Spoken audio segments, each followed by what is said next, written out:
The Madness Comic Network and comic-related madness proudly presents Madness Tuesday Morning Brew.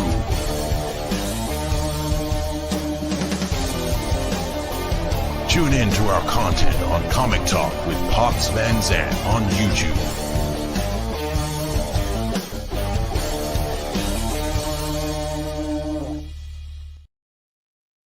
Hi, it is I, Laurie Calcaterra, your hostess with the hottest coffee around, who is drinking cold coffee. What the heck, man? The microwave is broken, so add that to the list of things that need to be done before Thanksgiving. Fun times, fun times. Y'all been following along with my social media. You know that Path of the Pale Rider number 5 is fulfilling right now. I've sent out a majority. I think I got like 20 boxes left. Most of those were the hot sauce people because the sampler boxes, I ran out of green sauce and I was short on mango. So yesterday, oh my gosh, yesterday I was so busy I've been so busy in the kitchen, just everything recently. I made pierogi filling. Hey, Leah. Hi, Victor. Matthew, of course. And Lou, what's up?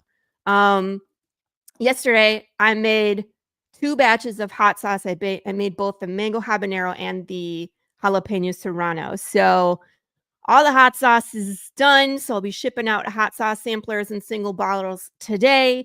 I also wanted to show you guys something super cool. We were doing these metal covers, and then we decided, since we're going Western, that we're going to start doing wooden covers.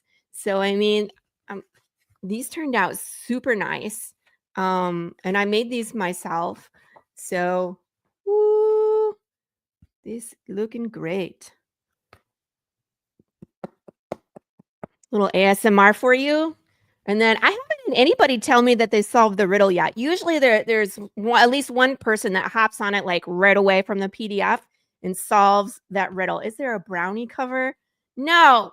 Hey, Michael. Thanks for you to wander into the show today. How you doing, man? Hope you're having a good day. We were talking about pierogies, so it was fitting that you showed up. Michael is part of the fam, and he was at Pierogi Day and made quite a difference. Thank you. Bored at work? Yes. Well, join the show, man. You're always welcome to throw on the Tuesday morning brew in the background while you're doing whatever. Hope you're feeling better. Is it me that's feeling better? We hope you're feeling better, Pops. We want to make sure that you're 100%. Was someone under the weather or what? I know. Pierogies for sure, man. Well, this is a family tradition, right? This has been going on since I was like 2. But making pierogies with the Polish side of the family, my dad's family. And we would always get together as a group because we're feeding the entire side of the family with pierogies. So you need a ton of them. You can't just have 12 pierogies. We made 450 pierogies total this weekend. Probably a few more because we ate some. Yeah. So, but that's what you have to do when it's an assembly line. Oh, pierogies. Yeah. Matt, are you not familiar with pierogies? Oh my gosh. It's like a dumpling. It's a circle of dough. You put filling in it. You fold it in half. You boil them and then fry them. And they're delicious. So yeah, we fry them and we usually eat them on Christmas Eve. A lot of Polish people are Catholic. And then on Christmas Eve, they don't eat meat. So they're potato or cheese or sauerkraut. And I love them all. But I learned how to make cheese from scratch because the farmer's cheese, there's no farmer's cheese here in Texas. Like that was a Michigan thing. There's a big population of Polacos in Hamtramck.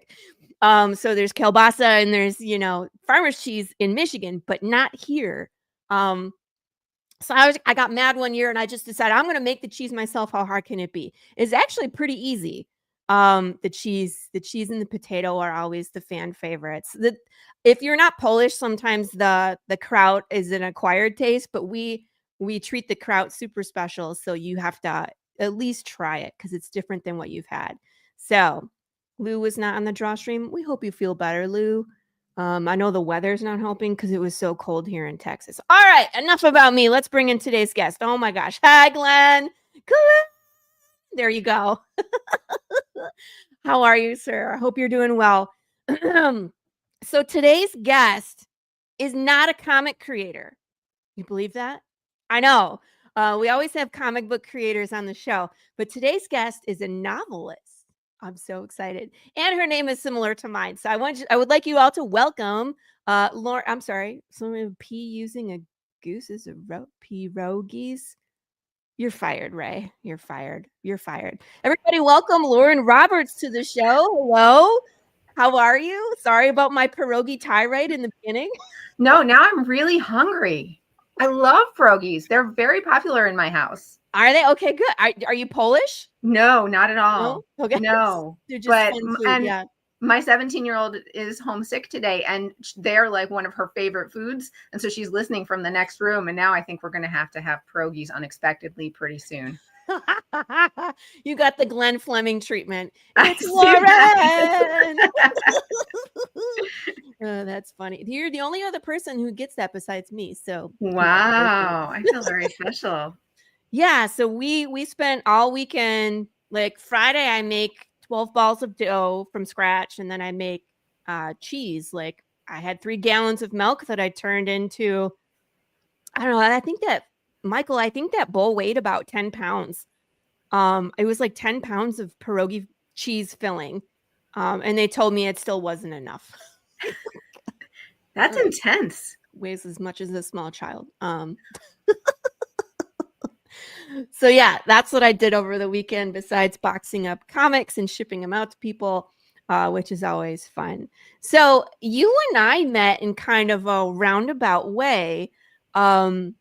Your husband, Chris, has a podcast. Yeah.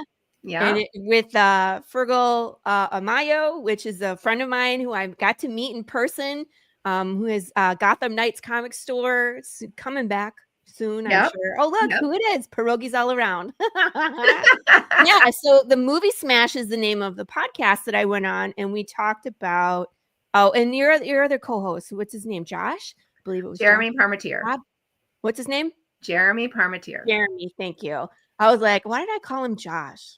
Did I call him Josh on the show, Chris? Because that would be embarrassing. Not that I remember. So, but Movie Smash was a blast. Like, they sent me this giant list of movies to pick from, and I had to pick like 5. And then from there, we narrowed down which one we were all going to watch and then talk about on the show. And I picked a few. I picked like V for Vendetta. I forget. But the one that we ended up settling on was good. Just left my brain. What was it, Chris? It was the one with the Charlize Theron, with the 80s. It's Atomic Blonde. Oh, Atomic Blonde. Brain, drink more coffee. And we just had a blast. Thank you, Atomic Blonde. Brain just derailed. So that's how Chris and I met. And then he had mentioned that you were a writer. And I was like, well, that's cool. We should meet, right? And I had, got in touch. And then I found out that you're a novelist, which is like, a step up from comic book writer. And I don't know about that. You make it sound very fancy. It's not fancy. I like to think it is, where I'm like, it's official. It's a novel. Yes, you can actually use words. We just use pictures. No, you've got words in there. Sometimes. But I would love to hear your journey, where you could take us back to the beginning, like when you started writing, things that you were reading that maybe either frustrated you or inspired you to write. And then ultimately, what is it that pushed you to that point where you're like, I'm going to do this and I'm going to write a novel? Well, we were living in Virginia Beach. We had just moved there, so I didn't know anybody. My kids were I think they were all like 7 or 8 and under. We have 3. And so my life just basically revolved around their schedules. Yes. And I was kind of losing my mind, I have to say. So I started writing just like during nap times, or, the few moments where I didn't have to be on with them. And I started off writing fan fiction.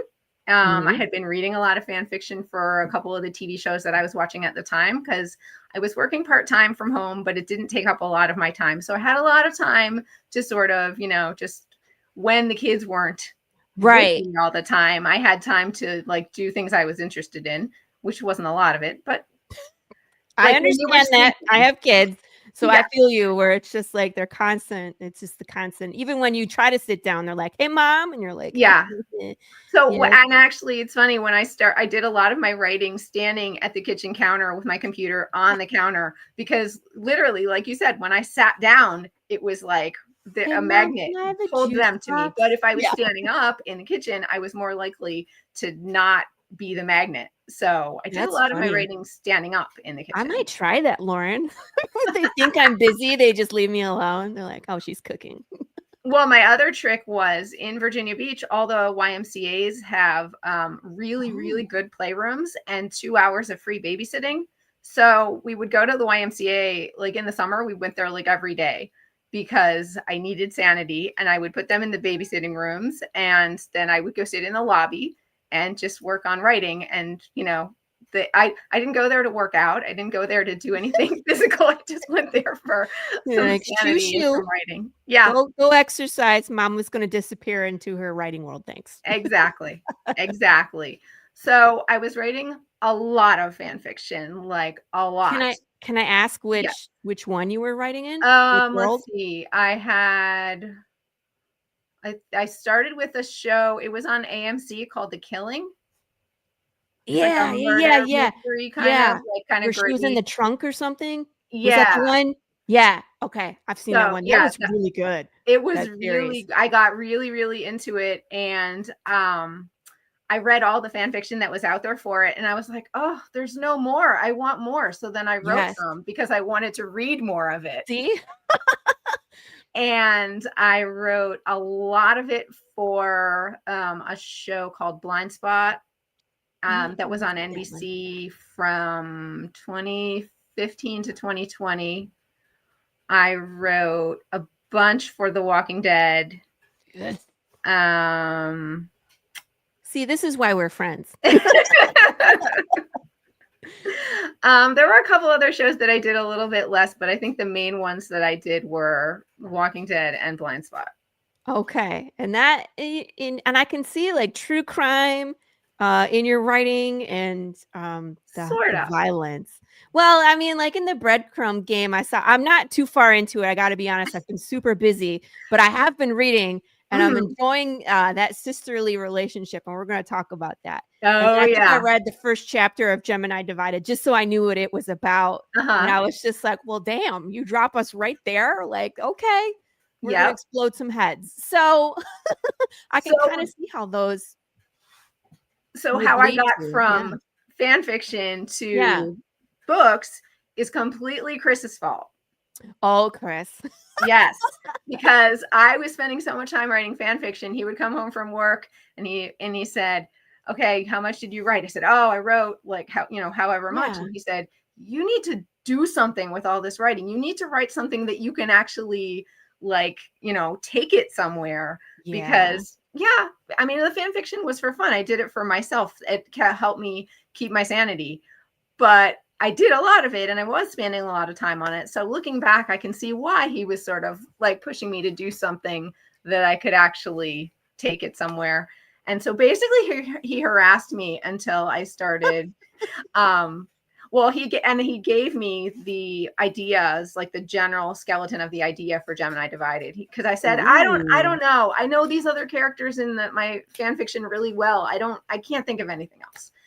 And he said, okay. And he came back, it's not that much longer later and said, okay, well, what about this? What about if you have a woman who's an assassin and just the whole general framework of the story? I was like, oh, yeah, I kind of like that. Okay. Yeah. And then he harassed me like when he would come home. Okay, so did you work on it today? Did you work on it today? Did you work on it today?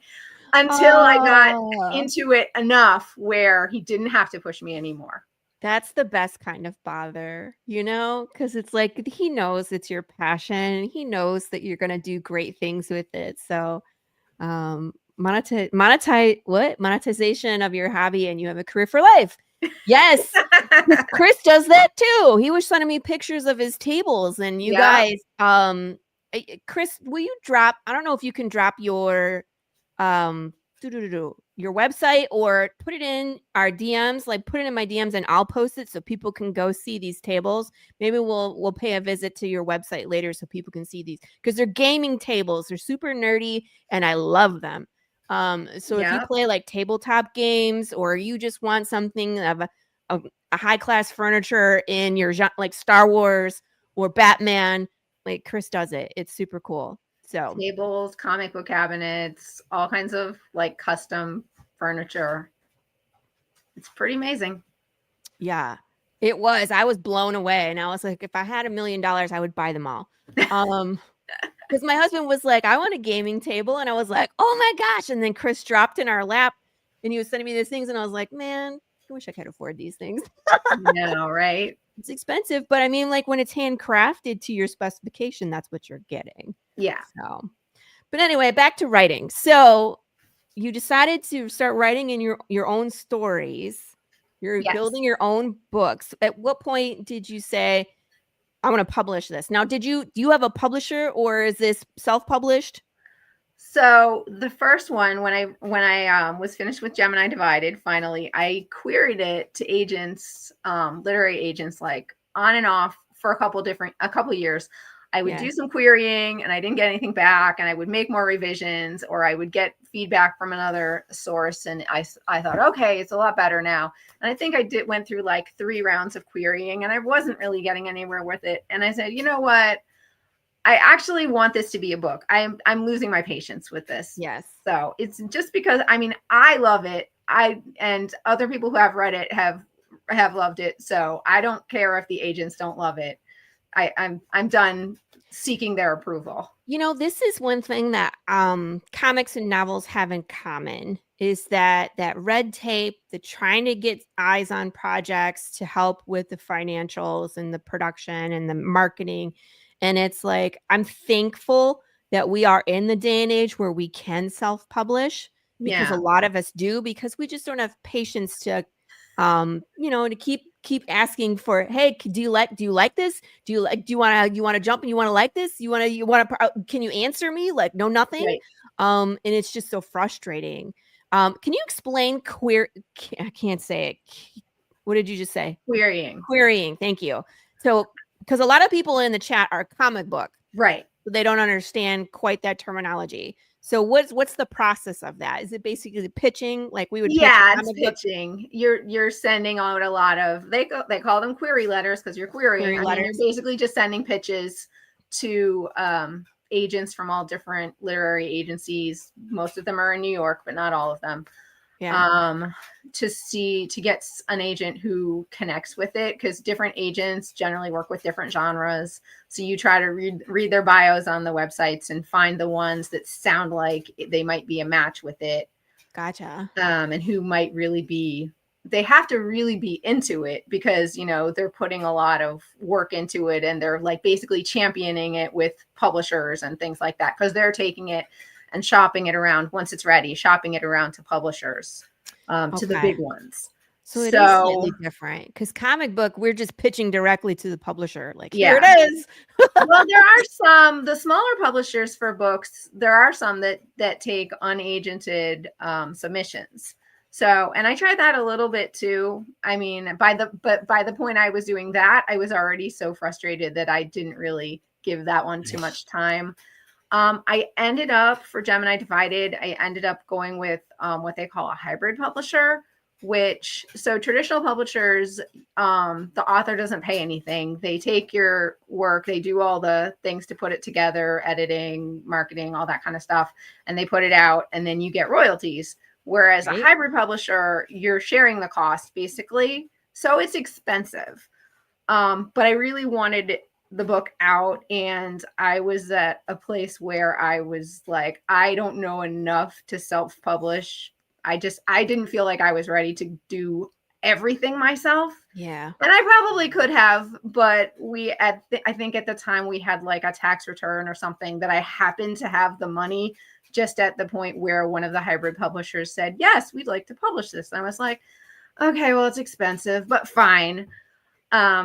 So I did that, and my contract for with them was 2 years, and that one was published in January 2022. So I got my rights back this year, and then I self-published my second one. That was actually the first one I self-published in April. And so then I finally got done reformatting and everything I had to do with Gemini Divided once I had my rights back. So then I self-published that one over the summer.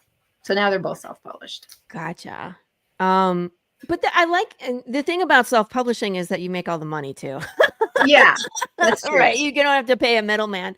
But what are some of the costs when it comes to novels? Because in the comic book world, the majority of what we're spending money on is art. Right. So then printing, and then of course you have to market it. But so what's some of the costs that you could expect from the novel side? Well, I mean, there's different costs, and some self-published authors will skip some of the steps that cost money, and sometimes that doesn't turn out so well. Editors, you can't skimp on an editor. Exactly. The main one is editing, and some people will do, there are different kinds of editing. So there's, developmental editing and line editing and proofreading and copy edit. Like there's all different editors that you can potentially pay if you want to. So I went with one who did a sort of a hybrid of a couple different kinds of editing. Maybe not as complete as she would have done if I'd wanted to pay a little bit more, but I had a budget of about $1,000 for editing. And so I made it work. And then I am a pretty decent editor myself. I wasn't trying to do it myself, but I knew that, I wasn't going to come off with anything crazy. My aunt also worked as a proofreader. For decades, and she's retired now, but she also proofread it for me at the end of the process. So that was another set of eyes. Thank God. Yes. It's so many times, like even with my own comic book, I'll be writing and we think we're done, and then my editor Rachel gets her hands on it. And she's like, "Did you mean to say this or this?" And I was like, like you're in the forest and you don't see the trees. You know what I mean? It's like you're missing things because you're so much into the story, and it's just so easy to make small mistakes. So you gotta have that outside person that was like, "Oh, you used the different word or the wrong tense, or you missed a comma or stupid stuff." I had a chapter where a person appeared, because in the Breadcrumb game, it's like flashbacks. So it doesn't happen in order. I had a chapter where this person appeared when they were already supposed to be dead. So whoops. Yeah. Like, I mean, we need to fix that. And I was like, okay, that's a problem. How did that happen? And it slipped by like 4 other people too. Oh, shoot. See, you got to have that one person that's like, "Did you mean to?" Yeah, the more eyes, the better. Heck yeah. Okay, so we have editing is probably your biggest. Yes. Okay. That was the biggest one. And then also, of course, you have to have a good cover, which, I mean, there's a lot of self-published authors that will make their own covers. I would never. I pay an artist too, Lauren. So I feel you, where it's like I find someone who's an expert in that field, and I pay them to do that. Thanks. Even if I were an artist, which I am, like the other end of the spectrum from the artist, I will draw the stick figures, and that will be the end of the picture. So I am very, happy to pay the artist to do something better than what I can do. Yeah. And I'm trying to think if there was anything else major. I bought formatting software. So I formatted it myself, which it was not too hard. Really? Other than I had to get to know the software a little bit, and I made one very critical, expensive error, because in this one box in the info section of the formatting software, you say the name of the book, and that gets transferred to, when the book at the top of the page has the name of the book. Yes. So I had 3 different versions in my formatting software, because I had the ebook and the paperback and the hardcover, and they're different sizes and different formats. Yes. So I was trying to give myself an easy way to know which one was which. So I had that text in that particular box because that was the only place it gave me to put it. So I did not notice when I got my proof back that it said at the top of the page, the Breadcrumb game paperback. And I did not notice it until I had a box of them.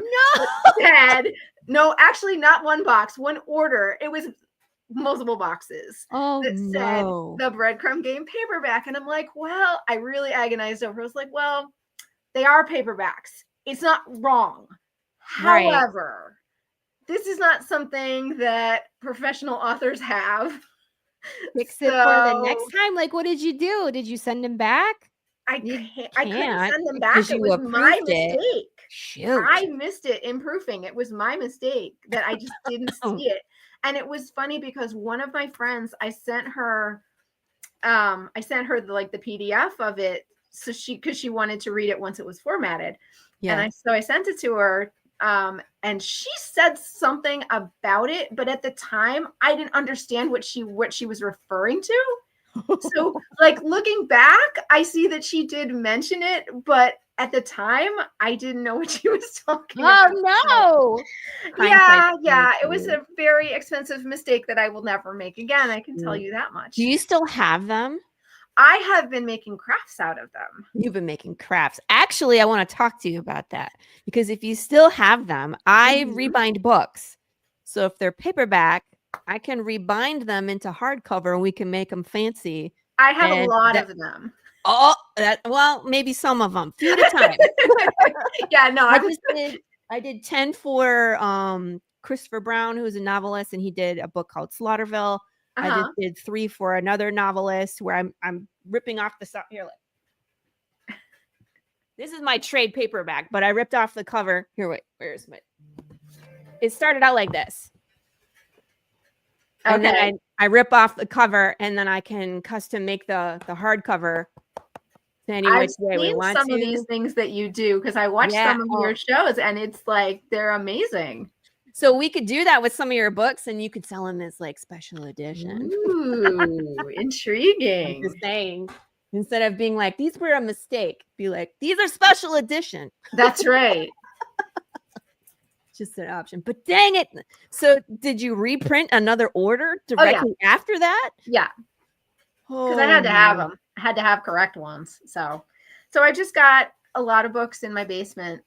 What kind of crafts are you making out of? Okay, so I'm glad you asked. Yeah. So I've got some origami stars that I turned into ornaments. If I can not drop them. Dang it. I zoomed in right when it fell.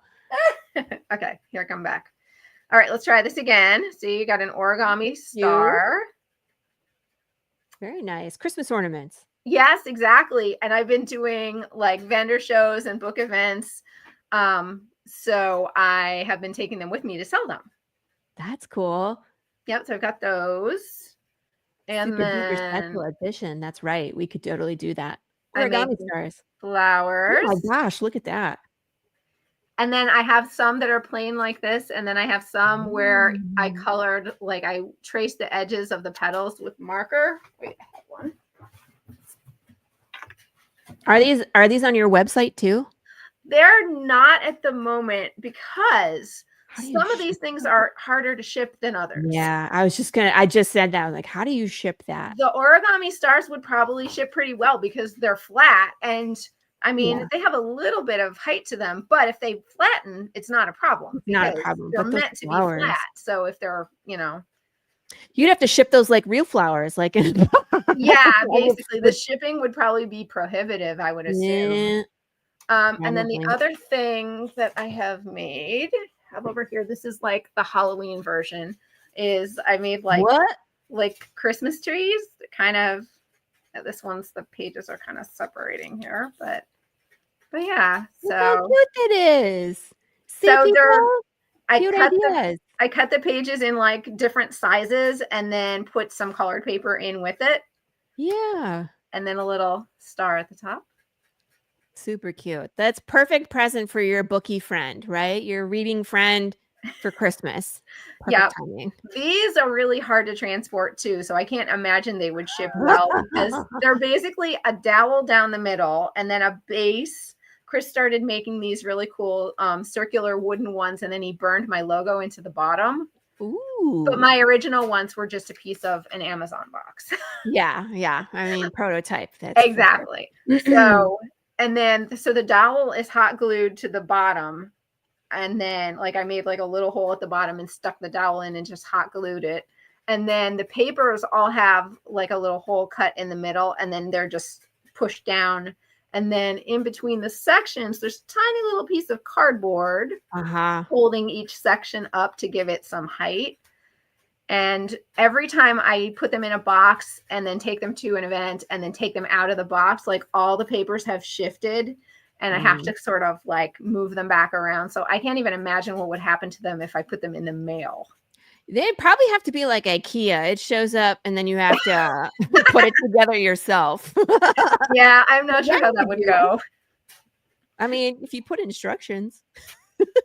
Maybe. Put it, what should we name it? You know what I mean? It needs an IKEA one of type the name. Swedish names. Yeah. Fluffentrien. Yeah, there you go. Okay, so let's go back to writing because that's where my brain lives. So when you're writing, are you a pantser or a plotter?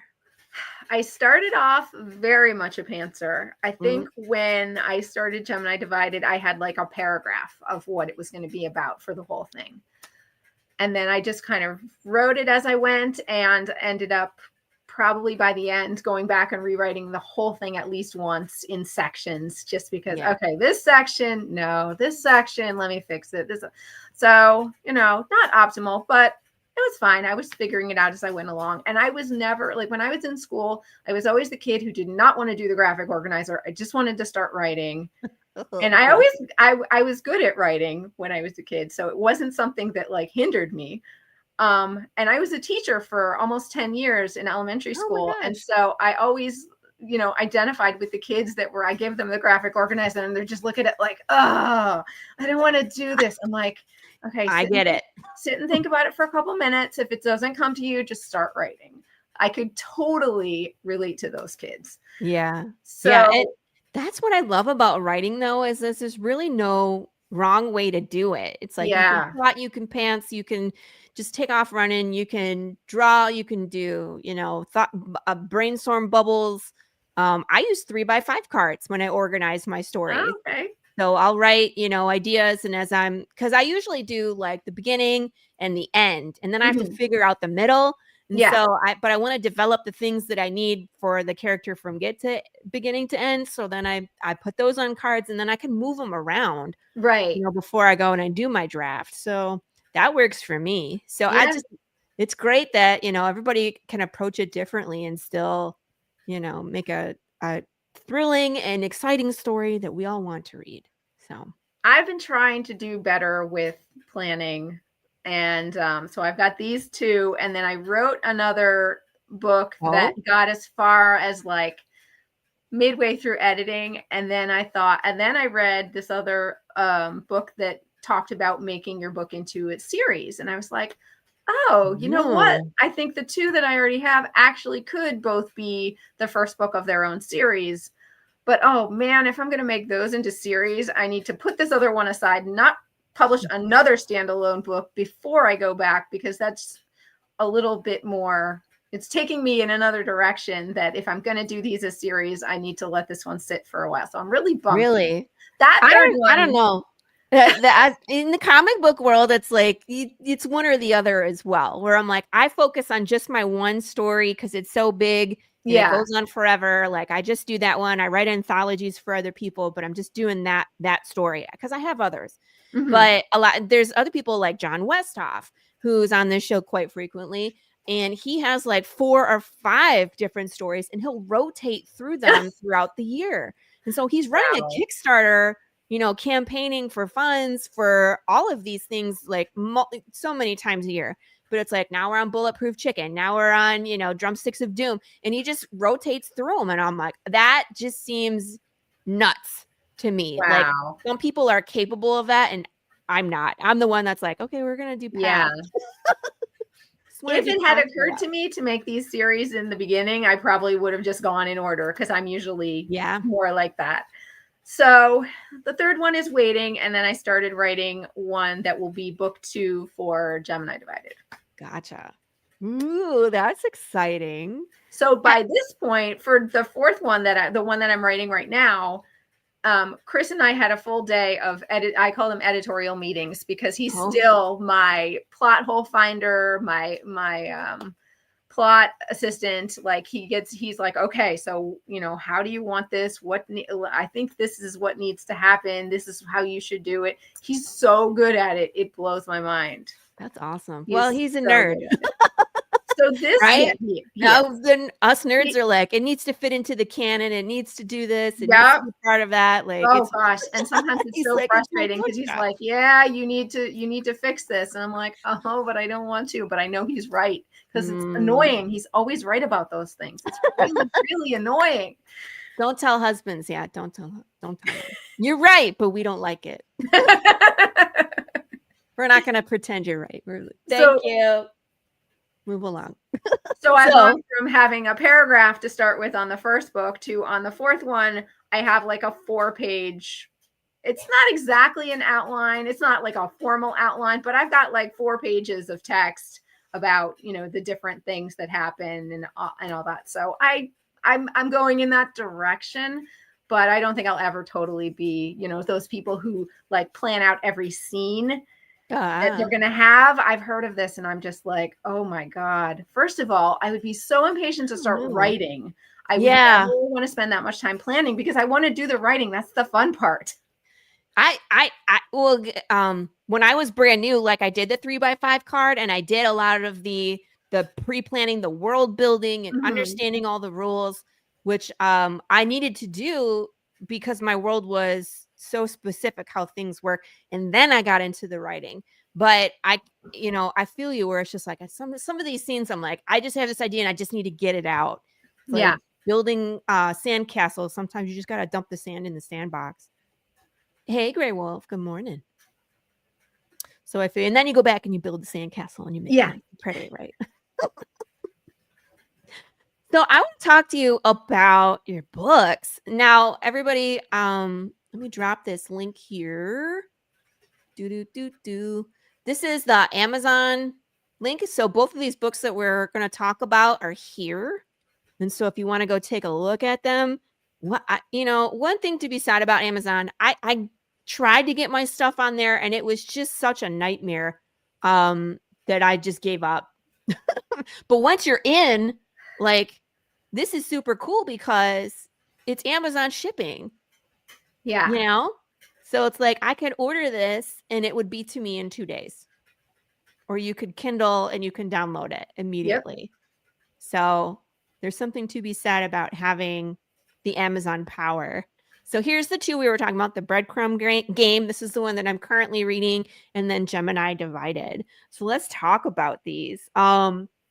Now, before I go into the Breadcrumb game, I have a sister. She is 18 months older than I am. And so when you were talking, this relationship between these 2 girls, we were never that bad. But I was like, oh, man, this is us at times. You know what I mean? Playing the games and like love-hate relationships. 1 minute you love your sister and the next minute it's like, can you shut your face? I just don't want to be around you. You know what I mean? But I love my sister. Obviously, I saw her this weekend. But what's it say? I've got books on Amazon too. To hell and back and still not making squad. Good to know. Oh, look, it's RJ. Hi, RJ. How you doing, man? Hey, Dustin. Everybody, all right. That's cool. Everybody came in and say hi. What's up, guys? We're talking about novels. It's a novel idea. The Breadcrumb game. So let's talk about this one. So what inspired this? So, well, first of all, pitch the book to the people that are watching so they know what we're talking about. And then I want to talk about like what your inspiration was and like what you were thinking when you wrote this. Okay. So it's about a woman who stands at her mailbox one day and her house just blows up right in front of her. Yeah. And so she has to team up with basically the world's grumpiest FBI agent to try to follow a trail of clues that only she can find and decipher because they're based on her childhood on a city to city chase to find the truth of what happened, why it happened, who's trying to kill her, and what it has to do with her estranged sister who she hasn't talked to in 20 years. And they have to do it before whoever's still trying to kill her succeeds. When she was sitting at her desk and like opened the door, went out to the mailbox, and then her house blew up, and I was like, well, okay. Yep. I was like, we're gonna start out this hot. All right, here we go. Yeah. Like she's in the road looking at the sky, like what happened? And I really, like I said, I enjoy the sister antics because we get some flashbacks of when they were kids, and like I love the mom's point of view, even where she was like, you fell down. What was it, like Mal and Ella were racing and Mal tripped on her sandal or something and fell and like was like, you did that on purpose. And the mom was like, she didn't. I saw the whole thing. It wasn't on purpose. It was an accident, but that's just how sisters are. So my two youngest kids fight a lot. So I have a lot of material. That's what I was going to say. What inspired? Oh, so you're kids. It's actually my son, who's the middle child, and my youngest daughter who fight like constantly. So that not exactly like this, but this is sort of an exaggerated version. But I have a lot of experience with it.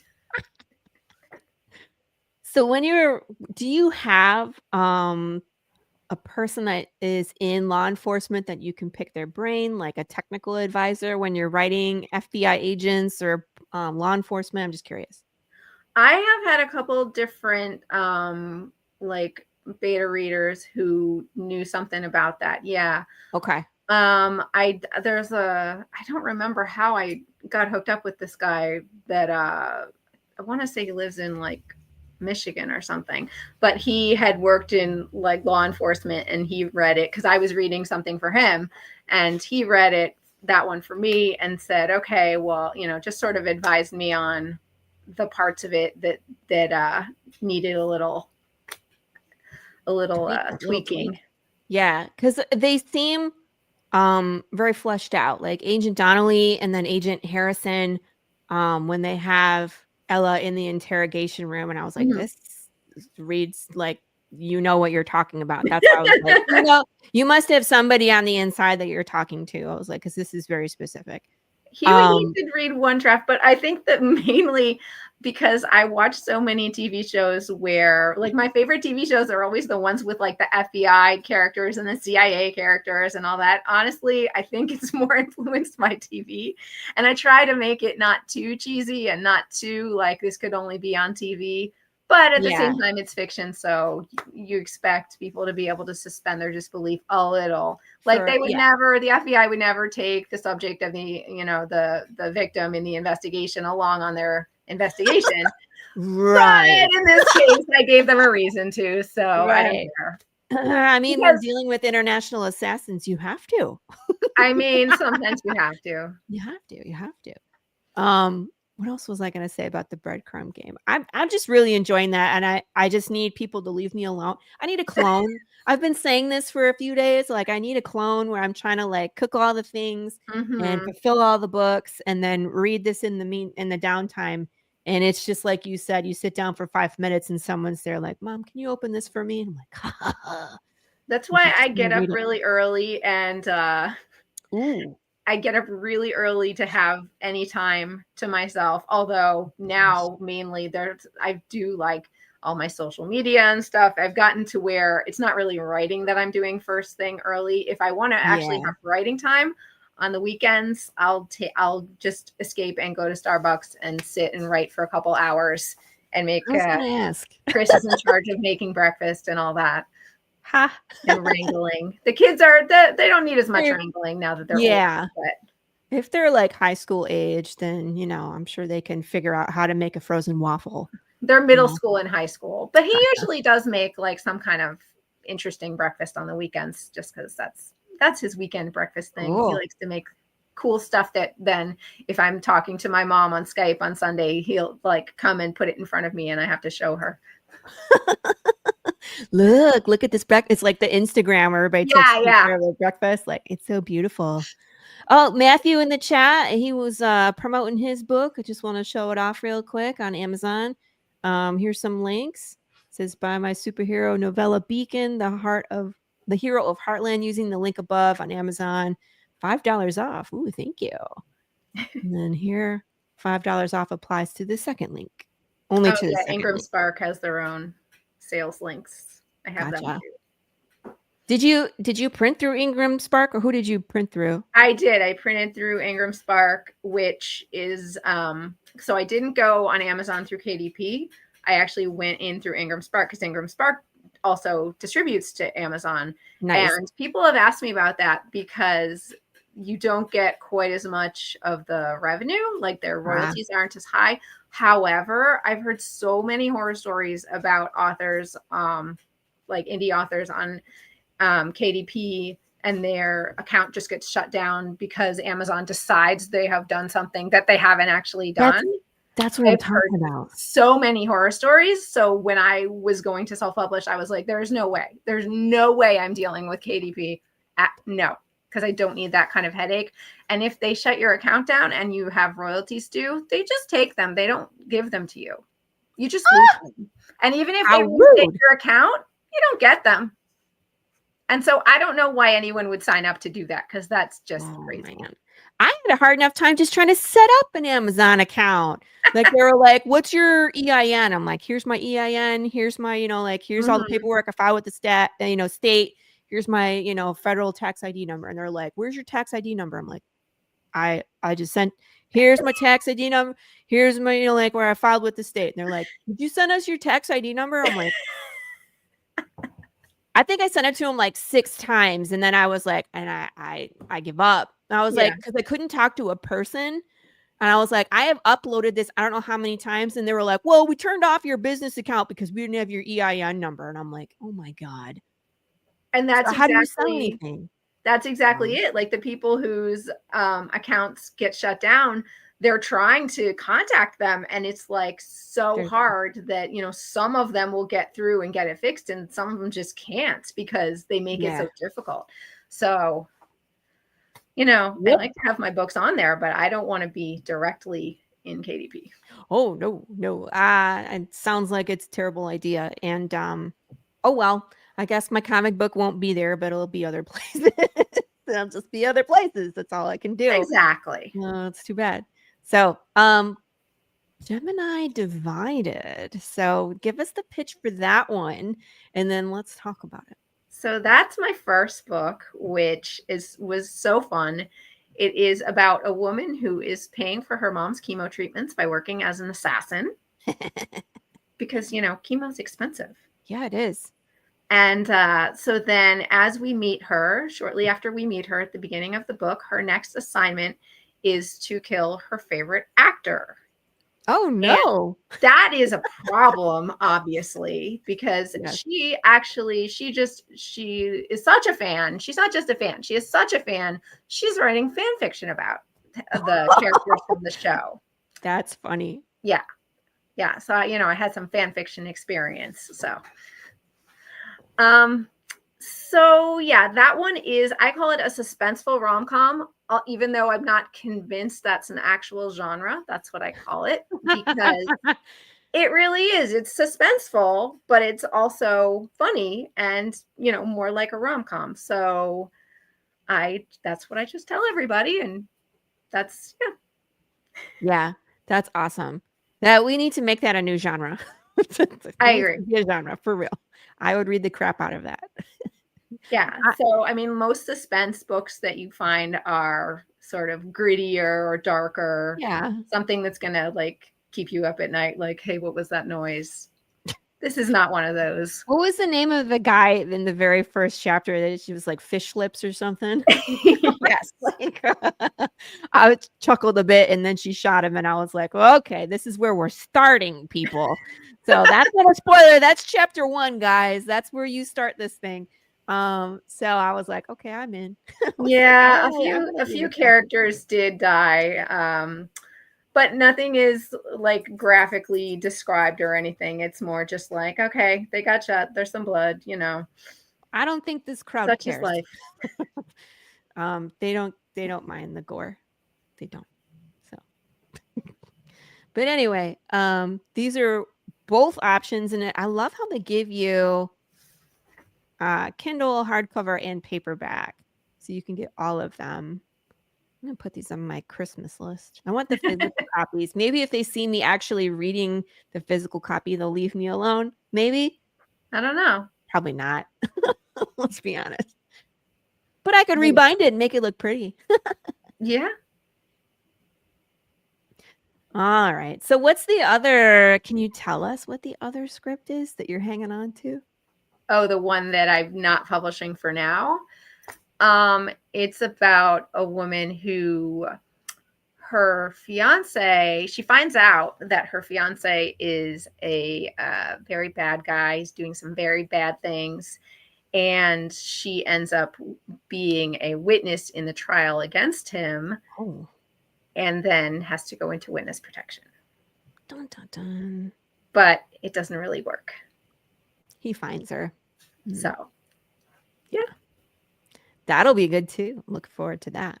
Sometime in the future, maybe when we're 95, who knows? Oh no, it's gonna be before then. Before that. I know now to 95, I think I can get it into that time frame. Yeah. That's a good deadline to have. Like sometime between now and 95. That's me too. I'm like, at some point I would love to finish my Path of the Pale Rider series before I'm 95. That is there you go. So. It's good not to have too stressful of a deadline. So that's how I keep it. All right. People are like, oh, when's the next one coming? I'm like, sometime in the future. Yes. Exactly. Next Kickstarter. As soon as I can get it done. Next year. At some point. Oh, that's more ambitious than I've been. I haven't even said that much because I don't know. There's just so many things involved and I've got to find time to finish writing it. So there's that. Have you ever run like a campaign, some kind of crowdfunding campaign to help with the cost? Have you ever done anything like that? I did a Kickstarter at the beginning. Was it the beginning of this year? I guess I can't remember if it was the end of last year or the beginning of this year. I think it like started at the end of last year and went into this year. I did that one to help with the editing costs for the Breadcrumb game. Yeah. How'd it go? It was a lot of work. Yes. And I think almost every person who pledged was someone who I know. So yeah, I did not feel super successful because it was just all people I already knew. But I mean, like, that's how they all start, I think. You know what I mean? At least with Kickstarter, you have the opportunity to get organic views. Yeah. Some of the other ones, I've run a Indiegogo, and I felt like if I wasn't actively promoting, it just disappeared. That was my personal experience. Don't come for me if you love Indiegogo. That's great. Everybody has a campaign, platform that works for them. But yeah, I mean, like, I felt like my first issue was a lot of friends and family. And then it's like, as the books come out, then you start to build your audience and then they come back for more. But I feel you. I know where it's just like, oh, you're doing we want to help support your endeavor. And then for the second time, they disappear. They're like, we already gave it the like, we already did it. You want more? Oh, we're not coming back. Oh no. So that's why it's important to build your audience, right? Because your neighbor and your friends, they support you, but you want to find those people that are supporting the book. They're there for the story. They're there for the audience, the experience. So yep, it's hard. Yeah. What are some of the things that you mark? Well, first of all, let me back up. When you run a Kickstarter campaign for a novel, what does that look like? Because from a comic book side, we're dumping a bunch of art in there. But for a novel, it's like you have words and you have a cover. So like, how do you market that? How do you make it attractive for backers? I think that's a challenge, right? It's like I said, it's hard. Challenge, yeah. And we ended up making some different things. Like I partnered with a local coffee shop, and because in Gemini Divided there had been a coffee shop where part of the story had taken place. So my daughter, who's really into digital art, the 17-year-old, made me a label, and I got some coffee from the local coffee shop, and just in like plain bags, and then we stuck the label. The label is like Gemini blend, I think. Cool. And so we got a little bit creative with not just the book, but some other things. I had bookmarks and stickers and yeah, but again, it's like then you have to produce merch. yes, You have to make sure that you have enough to ship it all to the people. It increases your shipping weight, all that fun stuff. Because coffee, you're like me because I make hot sauce, right? I'm right, shipping hot sauce with my books, and then it's like the shipping on, and like because it's not a uniform. Like bookmark is easy; it can go into the book or into the packaging, but coffee is not going to. So then you got to change your shipping method too. So yeah. fun Yeah, time. it was the whole experience. I'm still kind of exhausted by the idea of it. I finished it in, let me see, the Breadcrumb game came out in April, and I think I finished it I think I had everything shipped by like the end of April. And I'm still months later, still exhausted by the idea. Chris is like, "Oh, when you do your next one," I'm like, "Don't say that to me." But I mean, there are companies out there that can help you run a Kickstarter if you want to pay them some monies. Well, They that's the do other that thing. too. But I mean, it's just everything is a commodity. Either dollars are your commodity where you can have someone else do it, or your time. Your time is your commodity where it's like I'm going to do it myself, but I have to spend the time to build it, to promote it, and then to fulfill it. God, that's what I'm doing right now. Matthew would like to know, how does one partner with a coffee shop? So Chris was in it's a local chain. I think they have like 3 or 4 stores, and Chris was in one of them one day. And so he just asked, I guess, the manager or whoever was working about, if they sell like wholesale. And so they gave him a brochure with the name of the guy to contact. And so I emailed that guy and said, I'm doing a Kickstarter. I was wondering if this is something that you would be interested in, if I could just buy and I only bought like 10 bags from them. And I did that like once I knew what my rewards were that I needed. And so I ended up with a couple extra because it was one of the higher tiers. So like not too many people had needed to get that one. So it was on a very small scale. But so yeah, that's all we did. And then I went and picked them up once they were ready and it was close to the fulfillment date, and we put the labels on. Yeah. That sounds like a great idea. And coffee's, it's shelf stable, so you can ship it as long as it's not like you buy it in December and you're shipping it in April. You know what I mean? It's like if you, like you said, get it close to fulfillment, then that's cool. Like people are like, Laurie, are you going to ship us pierogies? No. No, there will never be pierogies shipped out with your comic books. They just don't ship well. Right. It's gross. I would worry about them like getting the comic books dirty.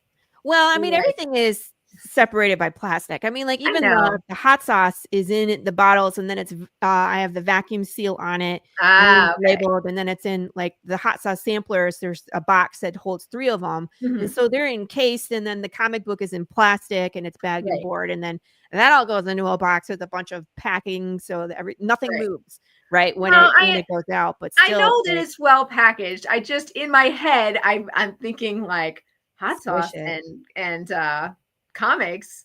Don't put those together. Oh, we're doing it. It's we've got, and it works. It works.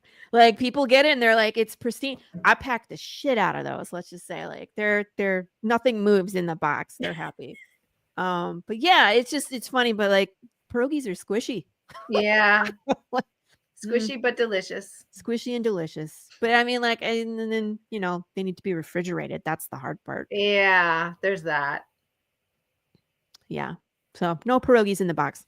Glenn says the most important thing is self-publishing is to get an ISBN number for your work. This number, obtainable online, registers you as the publisher. Yes. Very true. Oh, and your link, Matthew, you are promoting as well. Very good. Oh, I missed this one. Sorry. Oh, sign up for a chance. Ooh, a free copy of your upcoming book. Super cool. Nice. I do like hot sauce, but a maple bar would go better with my coffee. Levi, I'm not shipping baked goods. Not at this time. Yeah, I have a problem. And someone actually sent me, they mailed me a loaf of sourdough bread. My second cousin Dan, who loves sourdough, I've been experimenting with the sourdoughs, and so he shipped me one, and I was like, this is nuts to get a loaf of bread in the mail from, I forget where it's in, Michigan. Oh, Yeah. wow. What is a maple bar? Isn't it like brown sugar and maple syrup bar? You know what? I'm from Michigan, Lauren, by the way. And so in your book, when they're talking about Petoskey Stones and Walloon Lake, I have been there and I have done that. So I was like, that's, doing the thing where like, here's Michigan and we're over here. Yeah, that's a thing.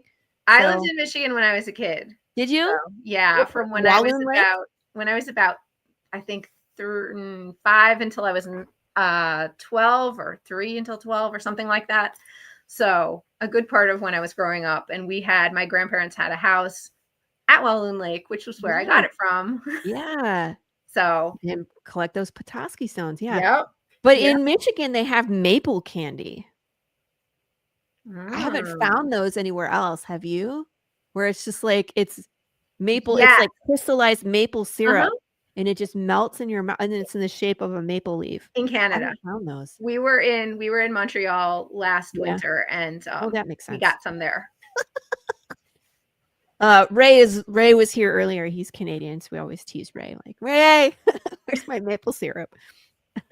Donut bar, with maple frosting top. Now you guys are really making me hungry. I'm hungry now too. I started off hungry after hearing about pierogies at the beginning. No. Now I'm really hungry. I have a weird fandom. We love apocalypse and we love Westerns and we love food. So that's what happens in the Well, chat. you got to appreciate the food before the apocalypse comes, because then you won't be able to get it. Mm-hmm. So I get it. Then you have to put the hot sauce and everything otherwise it just tastes like roadkill. Mm-hmm. Yeah. Stock up on the hot sauce. That's what you gotta do. Makes sense. So would you think about doing another Kickstarter at some point after you deal with your PTSD or maybe? Yeah. I'm not going to say never, because, you just never know in life, but it's still a little too soon. What? No. Are we talking about the maple bars? Yeah, Levi is still talking about the maple bar with bacon on top. Well, that makes sense, because you've heard. I've seen maple bacon stuff. Yeah, bacon whatever candy. Yeah, Yeah, that makes sense. With a donut with maple syrup and take my money. I think Chris likes those. Yeah. Probably only eat one, like a small one though. It sounds like a little overwhelming, doesn't it? Like I'd want to eat it and then be like, okay, that's it. I've had enough. That's all I can do. So then what's next on your horizon? Are you doing book signings? Like, are you promoting? What are you focused on right now? Well, I'm always looking for places to promote, just like in general all the time. And this fall, I happen to have found a whole bunch of either vendor fairs or book fair type things. Like it's a combination of both. I've been doing a whole bunch the last couple months. So I have, I think, like 3 or 4 more of them before Christmas still. Cool. Oh my gosh. 3 or 4. It's been busy. Ooh. It's been almost every weekend. Not every weekend, but almost every weekend. Wow. So, and most of them have been nearby, though. I did drive up to Pennsylvania in September, which it was in Lancaster, Pennsylvania, which from me is about 2.5 hours. Oh, that's a lot closer than I thought.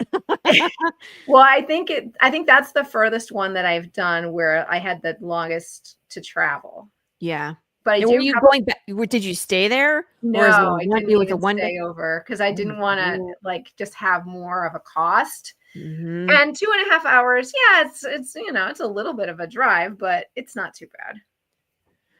That's when I write in my head, like I'm driving and I turn off the radio. I don't even listen to music, and I just live in my world, Hopefully I I've don't done crash that and many die. times. Yeah. It was like, oh, there goes my exit. Like what's happened before too. It was Maybe like, don't oh, turn off the GPS. yeah. Don't turn off the GPS. Keep the GPS on. Right. So you don't miss your exit. But yeah, that's great writing time. Mm-hmm. Except I don't know. Do you take notes? Like how do you it just lives in my head all the time. But do you take voice notes? I've seen people do No, that. You just do no, like I've me, like never I'll done that. remember it later. Well, famous last words. There have been Right. times, I remember when I lived in Virginia Beach, there was a couple of specific times I remember where I had like, I think I like pulled over and I had a piece of paper and I just like scribbled a note to myself because I thought of like one particular line of dialogue or something that I didn't want to forget. Yeah. But that hasn't happened to me lately where I was driving and had that much of a need to write it down. Usually I just imagine, like, if I'm doing that while I'm driving, I'm just sort of imagining the fun scenes and like, Yeah. not so much creating it from scratch, but just more of like going back to the part that I really liked to think about. Yeah. Yeah. I've been working on Man, I wrote Path of the Pale Rider in 2018 for the first 12. And then I got into the second arc. And then I got to about issue 22. And then I just kind of stopped. Wow. So I've been playing with like the last section. And I've written it and rewritten it in my head. But I just need to like sit down and do it. You know what I mean? You have any like you ever get to that part? Like what do you do to kind of push through those times? Oh, hey, Cosmac. How you doing? What's up, Grandpa? Sorry. Well, my writing time is pretty sporadic. There are only my life is just so busy that there's only certain times when I can work on writing. So it's very much like, okay, this is the time I have to do it. This is now I'm working on it right now because this is Gotcha, all yeah. the time I have. So I'm pretty good at like pushing myself to use the time. I mean, sometimes I'm writing faster than others, or if I'm at the stage where I'm editing, but I don't really have too much trouble usually with getting stuck just because I'm so used to saying, okay, this is the only time I have. I need to use it. Gotcha. Yeah, with comic books, I'm so far ahead in the story, in the script, that it's like there isn't that urgency to get it done. But there's like 80 million other things, in my life that are going on that need to be done.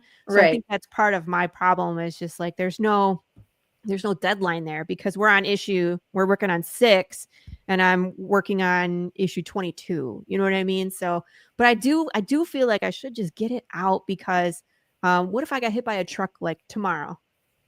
You know what I mean? And then nobody knows how the story ends. Oh gosh. I'd be so mad. Like, because I haven't written it. So they would just be stuck in the middle of the apocalypse forever. Oh no. It's just a thought. You have a very nice website, by the way. Let's show that out. You. Check this out. I'm digging this. So, how often do you update your website, by the way? I actually updated it this morning. Well, I mean, you're coming on the show yet. That's my thinking too. Just get it done in case something happens. Right. Carissa and I were talking about this where she was like, if I die, will you keep making my comic book? And I was like, I guess. Am I the godmother of your comic book? Like, that's weird. I was like, but I gotta have to finish mine so that way you can produce mine. And she was like, yeah, you should do that because you could die tomorrow. Thanks, man. That's not morbid at all. No. So, but look, you are all at home about books, news and events, shop photos, blog, contact, subscribe more. That's great. There's a ton of stuff on here. Do you have reviews too? Do people do reviews for you? Yeah, there's if it's not on that page, they're in there somewhere. Yeah, no worries. I know there's a section. I don't remember where it is. I think it might be on the page. There's a page for each book. So if you go to books and then like it'll let you choose which book. And then I think it's at the bottom of those pages. There we go. So if you go down, there's like a section that like scrolls. There, and then there's like 3 different ones that'll scroll across. Man, it's so hard to get people to do reviews. It is. I feel, and I don't know why. Everybody loves to read the books, you know what I mean? But then it's like, hey, will you write a blurb? And it's like, It's no. like it's one more thing to do, and you have to Yeah. think about it. And what do I want to write? And I used to be the worst at leaving reviews until I started writing and went, oh God, It's so important, right? it's so important. Yeah. So Yeah. now I try always to write them, especially if it's for like an indie author. Ooh, book club questions. This is smart. I'm totally stealing this. Oh yeah. Please, I did not Things come to up with think it by about. myself. Yeah, things to think about while you're reading our book, right? That's Yeah. super cool. Oh, and you have a playlist. Yeah. I'm very playlist oriented. I've got playlists for like everything. My iTunes, I think I have like 50 playlists. Oh my gosh. That's Yeah. fun. We should do that. We should I think we started to build a playlist. I'm always looking at people's websites because I feel like mine is weak. Like I just don't feel like I spend enough time there. Well, it's always easy to see, the cool things about somebody else's because they're different than what's in your head. So yeah, absolutely. Oh, you have a trailer? You have a trailer for the book? I have a trailer for both of them. Yeah. I have a friend who does video production. So I paid her to make me. My house blew up. Sorry, continue. Started talking. No, yeah, it does that.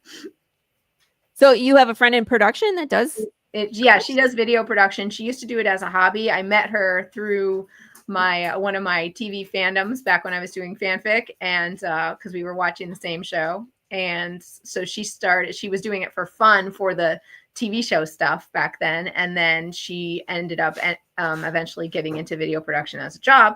So she's really good at it. And she made both my book trailers. Let's watch this one. Up before my eyes as I opened my mailbox.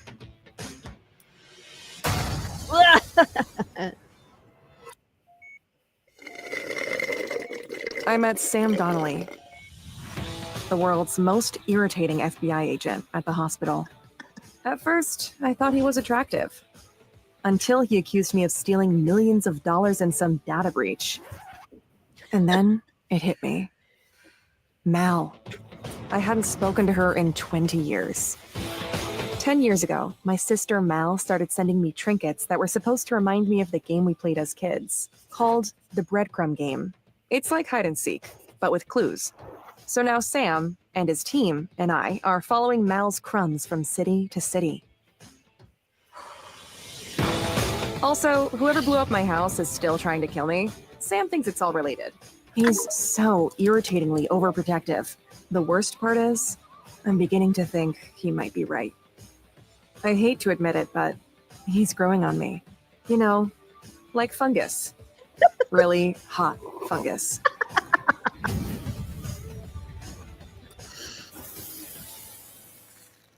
Oh my gosh, that's awesome. I kind of want her to do a trailer for me. Oh, yeah.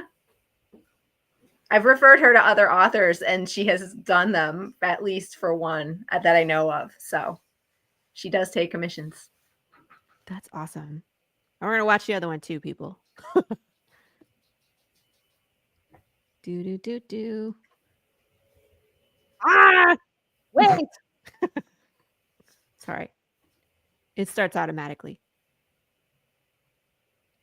There we go. I could spend my free time writing fan fiction and then occasionally shoot some very, very bad guys, to cover my mom's chemotherapy bills, which is the only reason I was doing this. I had it under control. Until I got my next assignment. Will Bryant, the actor who plays Agent Matthew Green in Gemini Divided. One of the two main characters in all my fan fiction, and my celebrity crush. Now it's complicated.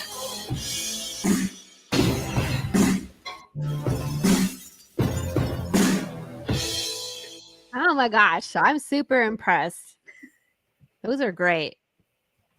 You need to have. Okay, so next time you decide to do a campaign, you gotta have those. You have those videos as the Kickstarter video, right? Yeah. Yes. Okay, good. I was gonna say, hey, it's Quentin, Laurie, Quentin. How are you doing, man? We're talking about some novels today with Lauren Roberts. She's awesome. Oh, Matthew, you probably would need to reach out to said friend, because I'm sure it depends on what you're trying to create. So I believe so. Yes. Yeah. I usually film production is not going to give you a blanket price. So speaking from experience. Yes. Oh, goodness. So people can, let me go back. Whoop, whoop, whoop, whoop. Go shopping. Look at all these awards. You enter your, this is cool, into like what kind of awards are these? Script awards? Like what kind of, I just am not making any sense right now. Stupid brain. No, How are you entering into these, and then like do they go as script format? Are they chapter? Are they like different categories? They're all different like indie novel awards that you can enter, and pay them money, of course. Oh, okay. But all right, okay. This they're is not more like, free. yeah, I enter. feel you. Okay. Because and I'm not sure. I haven't entered the Breadcrumb game in as many as I did with Gemini Divided, because I was like, well, I did spend a lot of money on those things. Yes, it looks nice. I can put the little seals up there, but I don't know. Yeah. So I did a short film called Catfishing back in 2017. And we entered it into the indie kind of award. What do you call it? For short films. Yeah. And it's like, yeah, you have to pay money for all those. You don't realize until you're like, man, I gotta pay more money. You get all these like cute laurels, but really, what do they get you? Yeah, I mean, there's some of them where they will give you like a review along with your, like when you enter, they'll consider you for the prize, and then they'll also give you a review. So I entered at least one of those because I thought, another editorial review, fantastic. Oh. Even if I don't win anything, I've got another editorial review. So yeah, now I'm thinking instead more of like about just from mom too. It's just like, loved it, mom. And it's like, no, from like an actual book, Yeah. review place. Yeah, exactly. What were you going to say before I cut you off? Go ahead. I don't remember. Okay. Moving on. Oh, and this is cool too. So you could personalized and signed. You could get a copy directly from Lauren. Yeah. No, I don't think I'm familiar with all these other. Well, Amazon, Barnes and Nobles, and Target, of course. Yeah. But Indie Bound, that's new. One More Page books. That's a local bookstore in Northern Virginia. Gotcha. Bookshop.org. What's that one? That's another. It's geared to help like indie bookstores. So I guess it's like a consortium of, I don't know if that's the right word, of indie bookstores that they get together so that because indie bookstores can't always necessarily fulfill orders as easily because they're smaller than like the big chains. Yeah. So I believe it's like sort of a network to help them do that, basically. Gotcha. That's my understanding of it anyway. To check out all these places. This is super cool. Anyway, lovely everybody. And again, you can come here too if you want a signed copy of your book. Come here and purchase it as opposed to Amazon. Amazon will just ship out, your typical copy and you'll get it, but if you want the special one, here. There's also, I see, blog, and we have photos. We're gonna go there. Ooh. I haven't put anything on my blog for a while. I was doing it relatively often, and then I just decided that was one thing that I needed to let it go from my life because I had too many other things happening. Yes. And I don't have a lot of photos on there. It's one of those sections where I keep meaning to update it, and I have some of the old ones from this is when Gemini Divided first came out. Gotcha. I feel you. I haven't written my blog since probably February of this year. Yeah, I think it's been at least a year since I've done it, but it Yeah. might be more. And I honestly don't think anybody reads it because I've put like funny things in there and nobody says anything about some of this stuff. It was Oh, like I picked on my brother one time, nothing, no response. So it's like nobody reads it anyway. Ooh, what bookshop is that? I think that was Barnes and Noble. Super cool. There's a bunch of different Barnes and Nobles in our area in Northern Virginia. So not all of them, but I think like 4 or 5 of them are carrying it. So That's awesome. yeah, I have to like go and ask them and say hi, I'm a local author. They don't just like order it on their own. Right. But it's in a couple stores. Hey man, if they sell it, they'll reorder it. I would Yeah. think.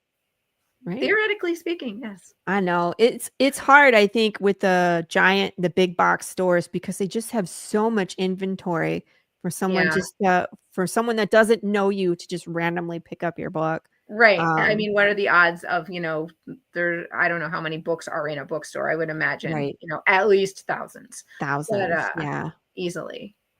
And so that's the statue of Jim Henson. My husband and Chris and I both went to University of Maryland, and they have a statue of Jim Henson, the creator of the Muppets, because he went there.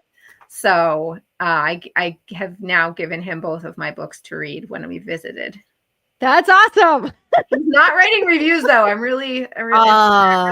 getting impatient now that he's not writing reviews. There's a little Kermit there too. You can see. I see him.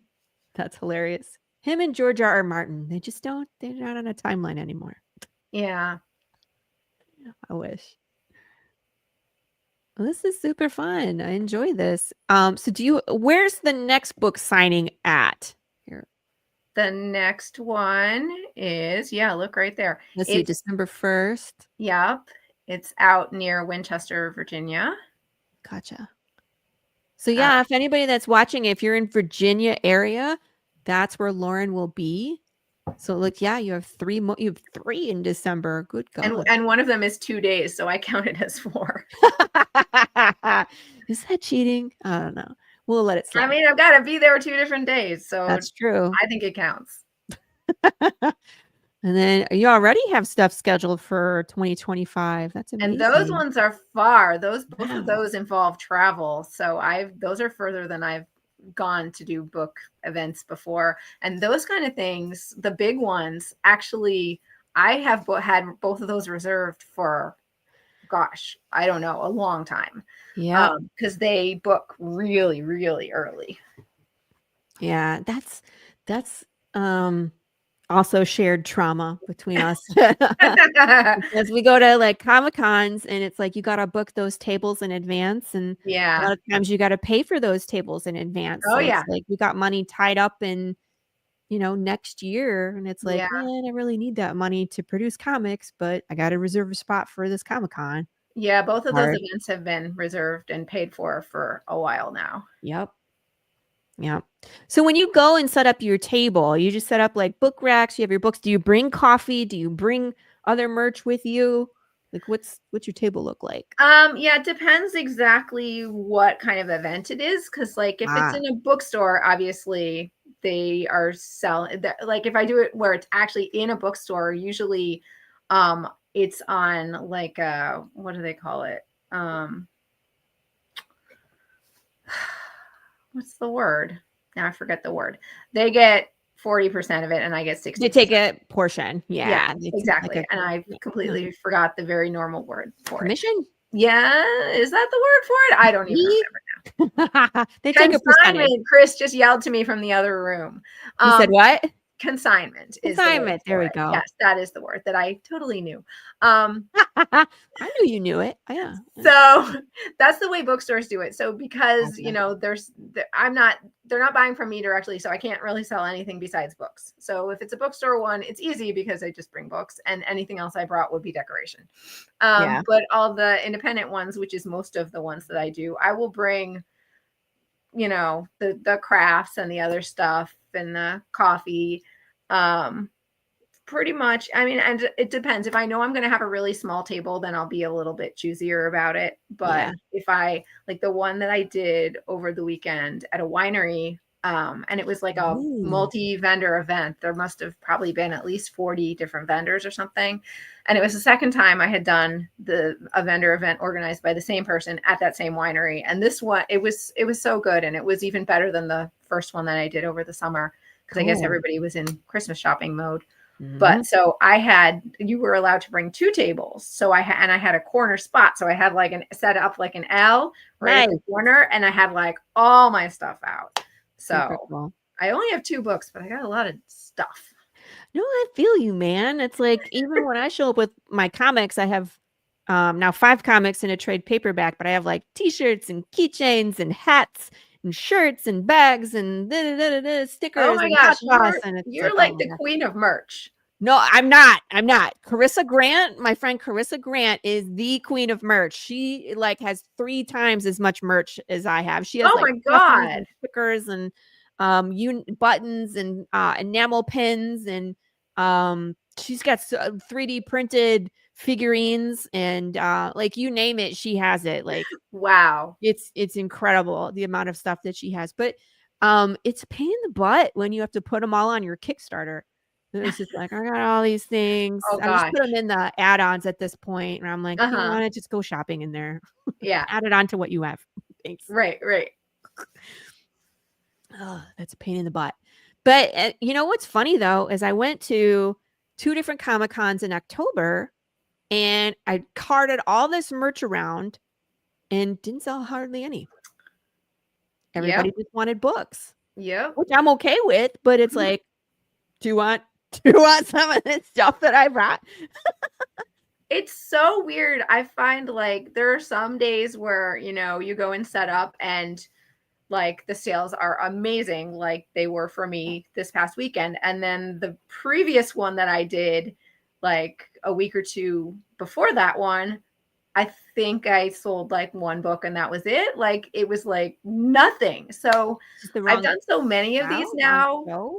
What's that? It's just hard sometimes. Like one of the Comic Cons I went to, even though it was called the Comic Con, it was mostly people selling like kitsch. It was like One Piece and licensed art and candles and 3D printed dragons. And there was like maybe 3 of us selling comic books in this Comic Con.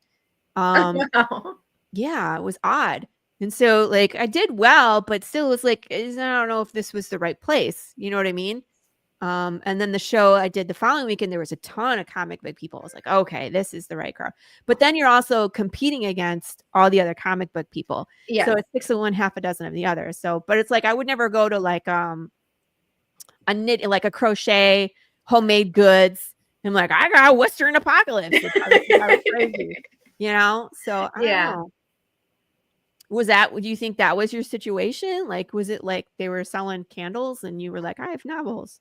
Or no, it's funny. The previous one that didn't go well, I probably should, I can guess it now sometimes based on what it is, but this one didn't surprise me too much because it was run by the library in our area, like the library system, which is great. They are encouraging local authors. They had a whole bunch of us in there.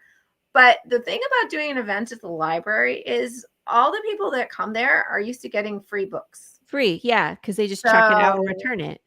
Yeah, my friend and I were sharing a table because this one they packed us in there so tightly. We each had half a table. So my friend and I were sharing, and we were talking about this at the time because the traffic was low and people weren't really buying anything. And we we're like, you know what, it's nice of them to try.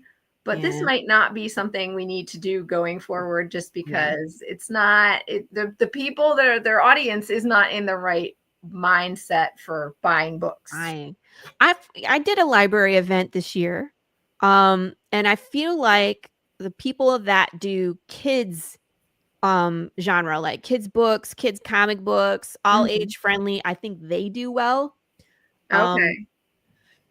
Excuse me. I had a hard time selling where there's a ton of kids coming through, and I'm like, they're like, is this kid appropriate? I'm like, we got like self-harm, and there's just things in here. Like, we don't have any adult, like nudity, but there's things in here that the kids just won't understand. It's like ethics and existentialism. Yeah. And like, they're not, thank you, Levi. Thank you. But it's like I feel like the kids stuff, like there's people with kids books and thank you guys. Wow, you're so blessed. Thank you everybody. But I don't know. I think for everybody else it's kind of a hard sell. I think like the parents are taking the kids to these things to get them out of the house.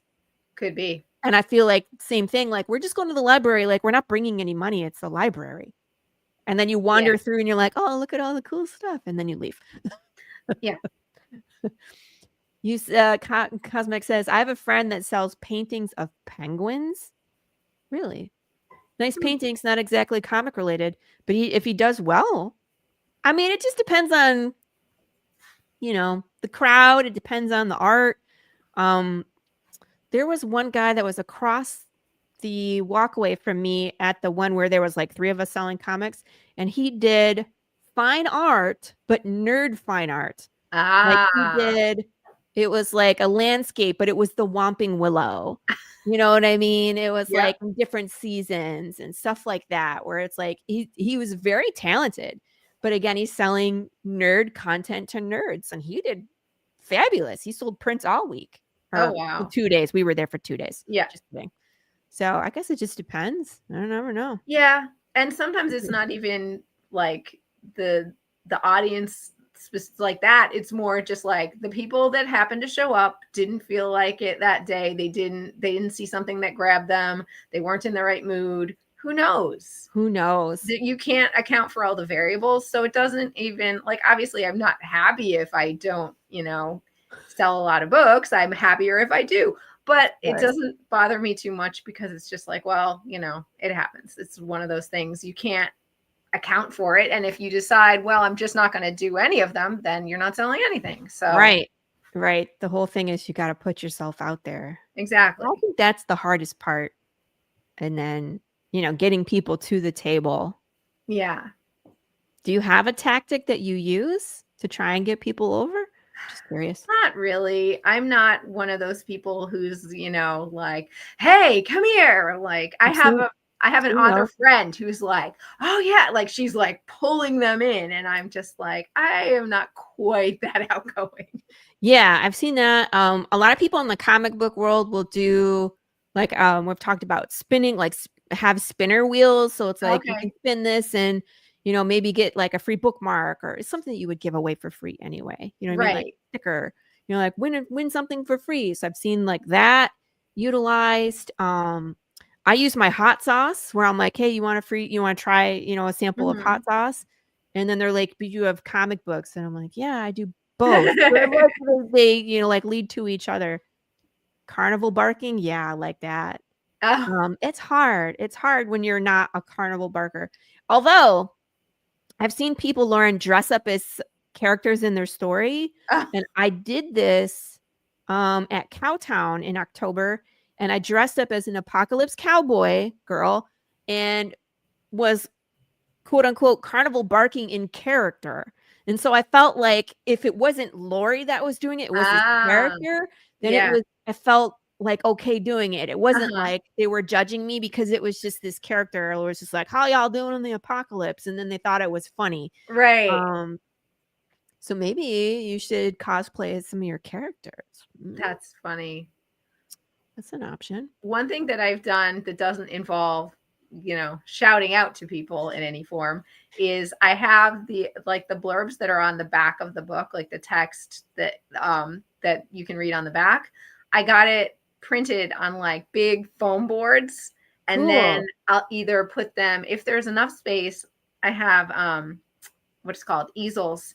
And so I'll put like one at each end of the table if it's an event with a lot of space. But a lot of times it's not. So if I don't have enough space to put them up on the easels, then I'll just like lean them against the front of the table. And so then it's really funny. Like so many people, they'll like walk by slowly and they're looking at the covers and they don't want to like approach, and they don't even want to come up close enough to pick up the book and read the back. Oh, man. And I think it's maybe like, I guess it's intimidating. Like you don't want to necessarily, you feel like if I pick up this book and show interest, then I feel bad if I don't like it or something like that, maybe. So if they can read the blurb from like further back rather than having to come and actually pick up the book, they will read it from further back. And then sometimes if they think it sounds interesting, then they'll approach. That's a good tactic. So, and I didn't realize actually how effective this would be, but it has been a lot more successful than I expected. Interesting. That might be interesting. We could try that as comic book people too, because we already have art, but it's like if you also have like the pitch, or just like I have a tagline like "Death is broken." You know what I mean? Like, what would happen if death is broken? Stuff like that. So it's like it's thought provoking and maybe enough to get people to come over. Right. Because you know, as soon as you make eye contact, they're like, whew. Yeah. Oh, Quentin. I'll play it for you. Give me 1 second. Let me go find it. Where'd it go? Consequences. There you go, Quentin. I'm glad you enjoy that. Hey, George. Second and Charles, if approached, will allow comic and novel writers from a local area promote books. Hey, they both sell and they sell both and a wide selection. Both and a wide selection. Am I reading that right? They sell both like novels and comic books. Oh, thanks, George. You're welcome. You're welcome, Quentin. Yes, I know my weird antics. Second and Charles. Where are you at, George? Remind me what state you're in. I don't. Do you have a Second and Charles by you, Lauren? We do. You do? Yeah.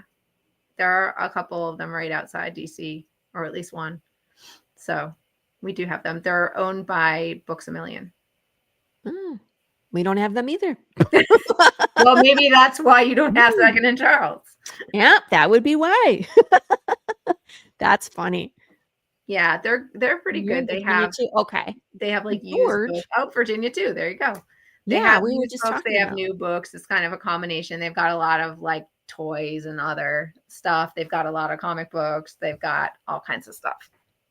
That's cool, man. I wish we had those out here too. Then I don't know. Texas has a ton of things. I just have to go look around. Texas and Michigan list them on website. Maybe I need to go find them. Yeah, but if they're like in like San Antonio, man, I can't drive 4 hours to get there. I'll send Gilbert. Something can be in Texas and not be anywhere near you. Not be anywhere close to you, man. So far away. I'm actually just as close to Oklahoma as I am to one of the stores I frequent. So, oh wow. Yeah. People are like, "Oh, you're gonna go to Oklahoma this week?" I'm like, "Yeah, it's only an hour." Is it really? Yeah. Oh my gosh. Yeah. Like 40 minutes north of Dallas. Okay. So yeah, pretty close to Oklahoma. And then Texoma. The next event I'm going to is in Durant, Oklahoma, where there's a casino there. And so yeah, that's just like it's an hour that way. So it seems like it should be farther because you're going into a different state, but it's really not. Well, yeah, I mean, we do that all the time here. We've got DC, we've got Maryland, we've got West Virginia. They're none of them are that far. So when you were like, I drove 2 hours and was in Pennsylvania, and I was like, really? Like, getting to Pennsylvania is less than 2 hours. That was just getting to the event. Oh my gosh. Yeah. And I drove through and went from Virginia to Maryland, then Pennsylvania. So oh my goodness. Yeah, you can drive in Texas for 12 hours and still be in Texas. Yeah. But you can also drive in Virginia if you go the other way, be in Virginia for a long time because I'm at the north end. So if you're driving, diagonally across the long way, west, you can be in Virginia for a long time. No, thanks. Yeah. That just seems like the worst way to go. George, since you are in Virginia, I'm not sure where you are compared to Lauren, but she's going to have some events if you want to go say hi. In December, she has 3 events, and one of them is a 2-day event. So can always go and say hi. And she has 2 books that are really great that I'm currently reading, and a couple more things on the way. So should go check out Lauren, and then we could all be friends, remotely. You guys can actually meet each other, but I'll just be remote. This is, I always think it's interesting to meet people that you meet online in person. Yeah. Have you had that experience where it's like, someone real well via Zoom or StreamYard, but it's like when you actually meet them, you're like, wow, you're way taller than what I thought. Uh-huh. Yep. I've met a bunch of people. Oh, he's in Hampton. Is that far? Southern. Ah. It's down by Virginia Beach. Gotcha.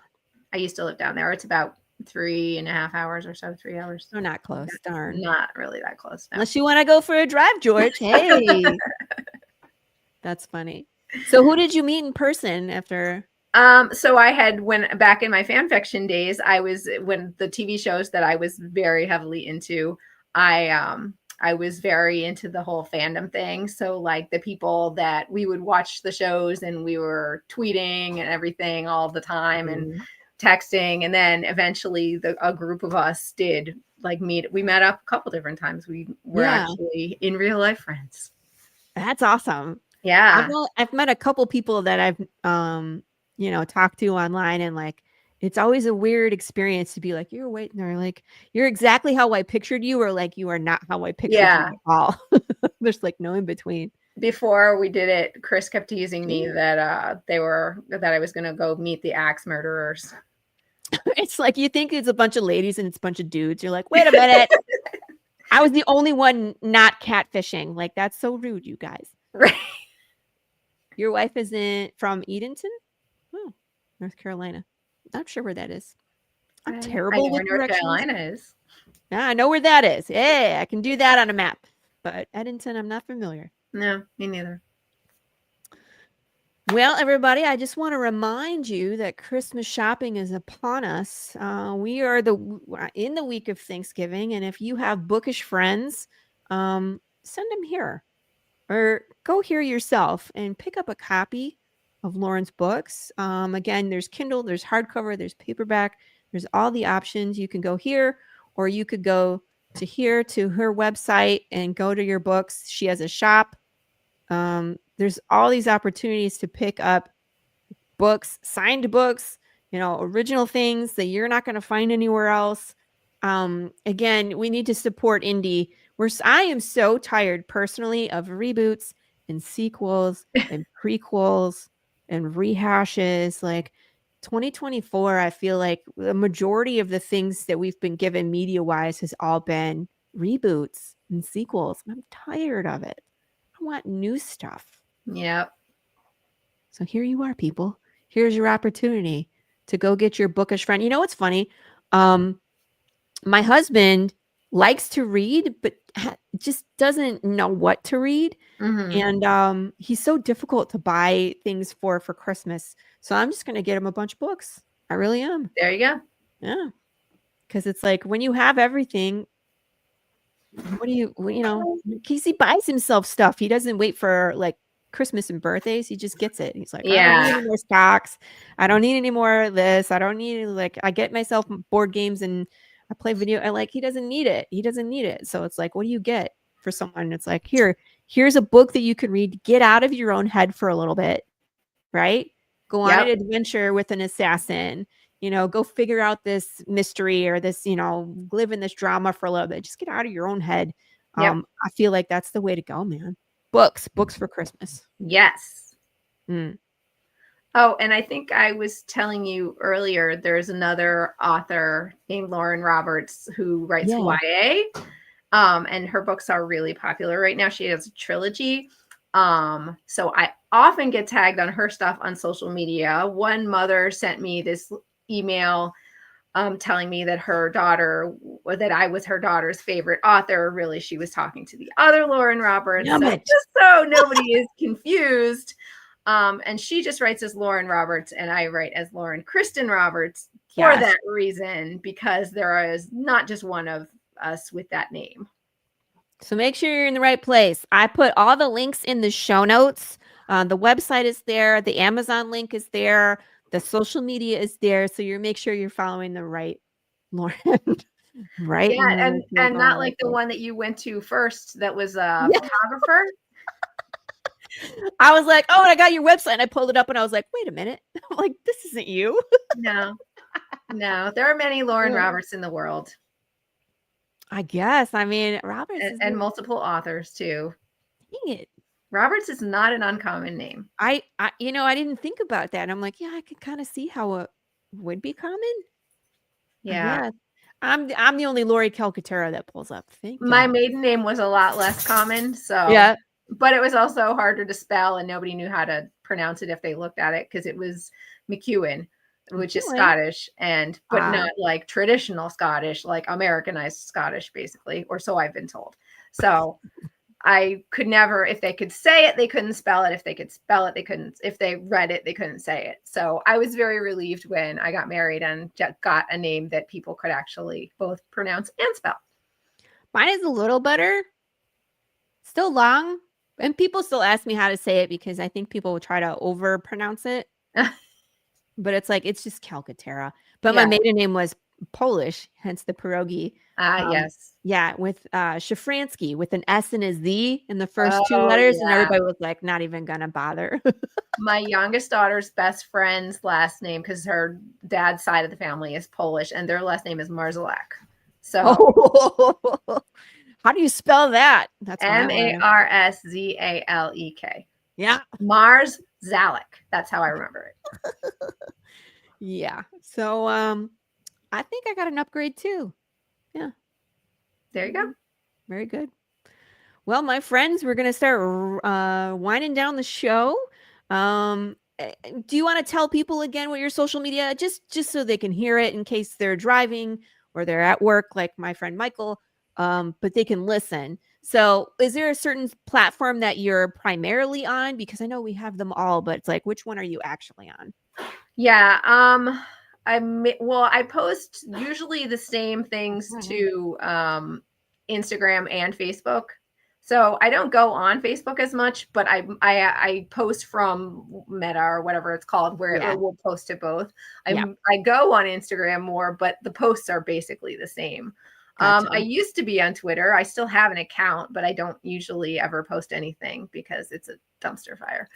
And it's like I just go on and I post stuff and I log off. Yeah. Like, okay, here you go. And I have a what's it called? Do you have a Blue Sky is pretty popular right now. There's that one. There's Threads is pretty popular with writers right now too. I haven't tried that one. I was so social media is just so time consuming, and I just did not have the energy for another one. And I've been thinking about doing Threads, but I just haven't gotten around to it.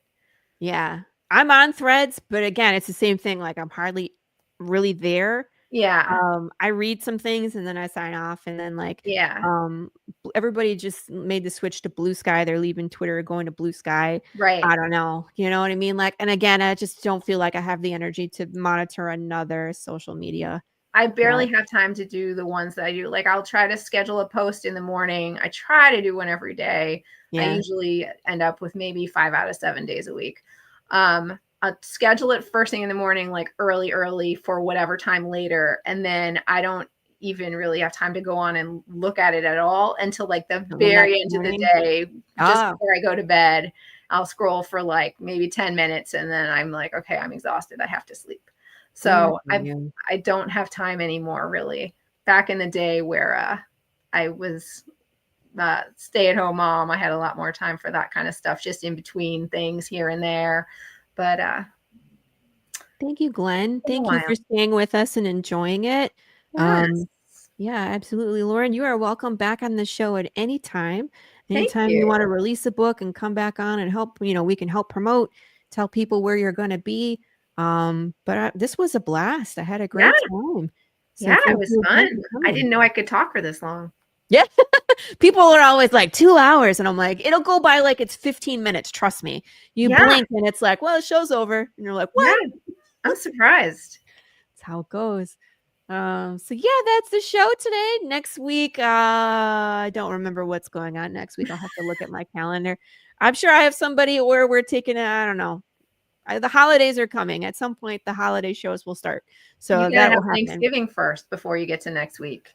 Gosh, well, I have a Killer Karen scheduled for this Friday, and I'm editing it. So that's what's next in my brain before we get to the next Tuesday brew. So we'll be back on Friday for Killer Karen. That one's going to be, it's insane. You guys, I mean, they're all insane. Let's be honest. They're all a little nuts, but Edward Davis will be on that show, and he took it in a different direction. Which is what I really love about the Killer Karen show, is that people just come on and they bring their own approach to they all tackle Karen differently. And so this one hasn't been done before. So it's going to be fun. So that's it. Hey, Lauren, join the madness. Absolutely. You need to join the madness. I'll hang around before, I'm going to play some commercials on the way out. But hang out in the back and I'll get you some links and you can join the madness for sure. And thank you everybody for watching.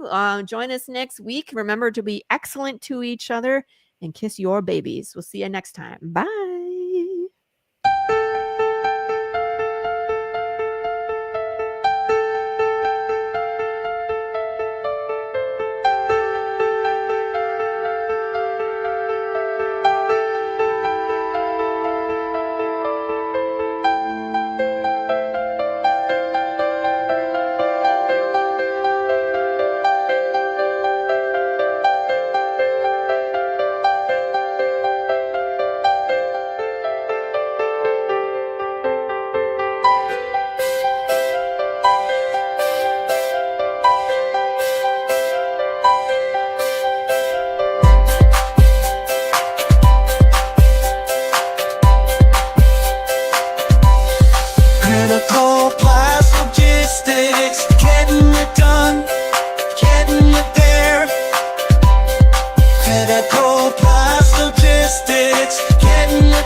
It's Flip City Magazine, The Parodies, Special Edition, with savage send-ups of The Walking Dead, Star Trek Picard, Stranger Things, The Mandalorian, Guardians of the Galaxy, and more from the first 4 years of Flip City. Get Flip City The Parodies free when you subscribe in print at flipcitymag.com. The world's best satire magazine, and never, ever woke.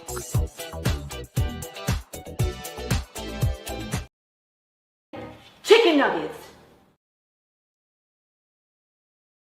Comic Books for Kids provides comic books to kids in hospitals and cancer centers across the U.S. It's a place where we can all work together to make sure every child has a comic book. 100% of all proceeds go towards the kids. It's about making a difference, and while they're in the hospital, allowing them to fly like a superhero, battle dragons, or rescue teddy bears. We are in every state in the country and now support over 160 hospitals. Every month, we add more. Visit cb4k.org.